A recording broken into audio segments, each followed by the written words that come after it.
৮০ দশকে ঝালকাঠিতে বিদ্যুৎ সরবরাহের জন্য নির্মাণ করা হয় একটি সাবস্টেশন। পুরাতন সঞ্চালন লাইনের বর্তমানে নাজুক অবস্থা।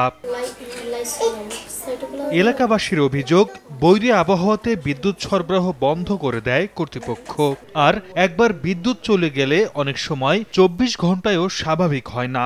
মেরামত করা হয়নি নাজুক লাইন ও খুঁটি, এমনকি প্রাকৃতিক দুর্যোগে পুরো সময় বিদ্যুৎ বিচ্ছিন্ন থাকেন তারা। শিগগিরই এর স্থায়ী সমাধান চান গ্রাহকরা। যদি আকাশে মেঘ দেখে তাইলে ঝালকাঠির বিদ্যুৎ চলে যায়। আগে বন্যার মধ্যেও কারেন্ট চলছে, আর এখন বাতাস হইলেই কারেন্ট থাকে না। খাম্বাগুলা গোড়া দিয়ে পৌঁছে গেছে, যে কোনো সময় ভাঙ্গে পড়তে পারে। যদি একটু বাতাস হয়, বাতাস হইলেই বিদ্যুৎ লই যায়। ৩-৪ ঘন্টা কোনো খবর নাই, এই পক্ষে জায়গায় গাছ পড়ছে, ওদের খাম্বা পড়ছে। তবে বিদ্যুৎ সরবরাহকারী প্রতিষ্ঠান ওজোপাটিকো দুষছে বরিশাল থেকে আসা মূল সঞ্চালন লাইনের সরবরাহকে। পাশাপাশি জনবল সংকটেরও দাবি সংশ্লিষ্ট কর্মকর্তার।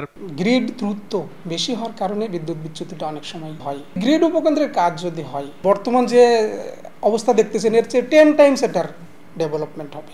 ঝালকাঠির ওজোপাটিকোর আওতায় ২৫,০০০ গ্রাহক রয়েছে। এর অধীনে ৯টি ফিডারে জেলা শহর ও আশপাশের বিদ্যুতের চাহিদা রয়েছে ১১ মেগাওয়াট। সময় সংবাদ, ঝালকাঠি।